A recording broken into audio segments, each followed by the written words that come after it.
voucher under received a signature. Whose signature is that? Ang tumanggap po ay si Cristina R. Corona. Okay.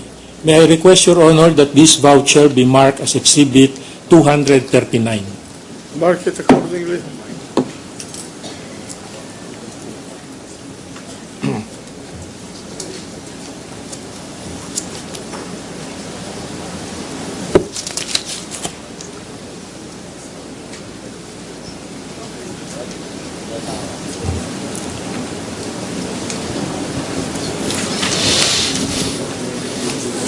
Tinatawag ko ho ang pansin ninyo, Ginoong Mayor, sa paragraph 2 ng Deed of Absolute Sale. Pakikita nga kay Mayor ang Deed of Absolute Sale.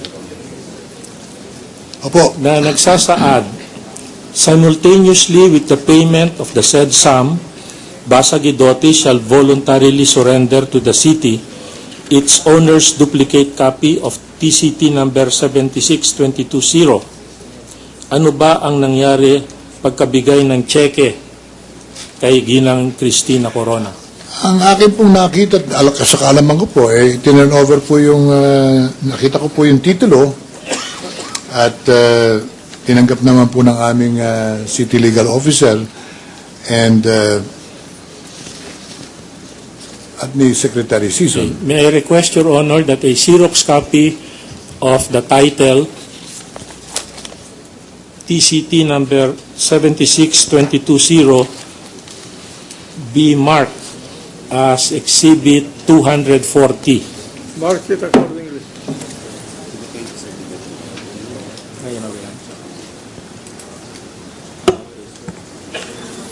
If Your Honor, please, my attention has been called that a certified true copy of TCT number 76220 has already been marked as Exhibit 228-A. So I withdraw my earlier request. All right, with my exhibit number Number 1. 240 is withdrawn because the certified true copy of the title has already been marked as Exhibit 228-A. Request of the defense granted. Binigyan din ho ba kayo ng tax declaration ng Basa Enterprises through Ginang Cristina Corona? Not personally anymore. Yung portion na yun, it was my secretary and my lawyer already handled that. Anyway, Your Honor, may we mark the tax declaration as Exhibit 240? Mark it accordingly.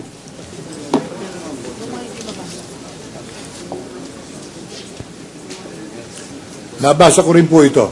Dumaan sa akin. Okay. Ito po yung nagsasaad ng value ng lupa na aming binili. Okay. Pagkatapos ninyong bayaran ang Basa Guidotti Enterprises, anong ginawa ninyo tungkol sa lupa? Immediately po, tinake over na namin. At dahil nga po kapos na kami sa panahon, nabayaran na yung kabilang palengke, may salapi na kami nakalaan para purong sa pangangailangan. The first order of the day was to construct an emergency relocation market para po yung tatamaang mga vendors doon sa lumang palengke at mawawala ng hanap buhay ay mailipat namin agad. It only took us about 2 weeks to build a makeshift temporary emergency market doon sa bahagi ng property nila Mrs. Basa Corona at agad po namin dinimolish yung kanilang struktura ron. Halos simultaneous yun. While we were demolishing the structure, we were also building a temporary emergency market. Meron ho bang tumutol sa mga nagtitinda sa paglipat ng palengke? Marami po, pangkalahatan. There was a total refusal to transfer because they feel that they really had a right to the old public market. Naku, ang dami po naming dialogues na ginanap dahil sa paliwanag kami ng paliwanag, hindi natin mapipigil yan at hindi po mababago ang pangangailangan ng LRT line At ito yung kapalaran ng Sampaloc na yung Central Station dito mailagay. Hindi rin sa labas ng Maynila at hindi rito sa bandang Santa Mesa, kundi dito sa Legarda and Bustillos, malapit sa University Belt, malapit sa commercial area ng Sampaloc. It took us a lot of effort. I remember, nag-meeting kami sa umaga, tanghali, gabi. Meanwhile, the radicalization and polarization was happening. Yung issue sa lansangan na anti-poor measure, na yung LRT project is a maraming mga bintang na useless, samantalang yung pangangailangan nila importante. Naintindihan ko po lahat yun. Kaya we were acting with dispatch to address the legitimate reasons for the objection to the whole project.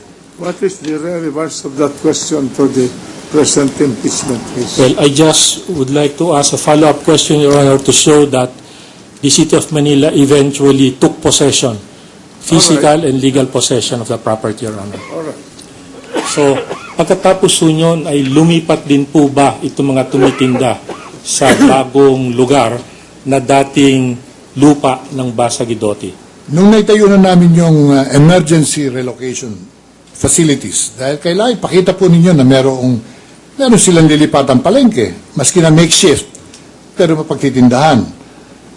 Yun nga mga nakakumbinsi sa kanila. At yung mga informal settlers po naman na kasali rin sa gulo, itinayo pa namin ng konting temporary shelter sa likod po naman ng property. About 16 families were given temporary shelter. Magmula noon hanggang ngayon, meron ba kayong alam kung meron ho nag-claim dyan sa lupa na yan? Wala na po. Definitely, the property was owned by the corporation and the transaction was respected and honored. As I understand, there was peaceful possession that we initiated and was never contested. Okay. Sa COA naman, Commission on Audit, lalo na dun sa inyong resident COA, meron ho bang tutol? Initially, wala po. Dumaan po naman lahat yung prosesong yan sa kanilang pagsusuri. But a year after, lumabas sa report ng isang audit team coming from the central office of COA, which is normal. And according to regular practices, ino-audit po lahat ng transaksyon ng city government, LGUs. Lumabas po sa kanilang report na mayroong order for suspension for, Pinapakita ko ho sa inyo for ang that particular transaction, meron ho asking for documents to be submitted before they act on the contract favorably. Pinapakita ko po sa inyo ang isang notice ng suspension na may petsang March 5, 2002 na ano ho ba ang kaugnayan nito dun sa nasabi ninyong notice of suspension? Kaya na sinabi ko po, a year after the transaction, nagkaroon ng review ng central office at gumawa ng rekomendasyon. Yung local COA, The Council, what's the relevance of this issue regarding the sale of the property? There was already transfer of the property to the city, payment to the seller, which is involved in this case. I just want to complete the picture, Your Honor, and this will be my last question, Your Honor. Yes, please, so sir. that Go your ahead. honors will have the complete gusto picture. ko lamang pong sabihin, Your Honor, Mr. President, although there was an order for suspension in 2002, every year thereafter, we had been reviewed by the central office, 2003, 2004, 2005, 6, and 7.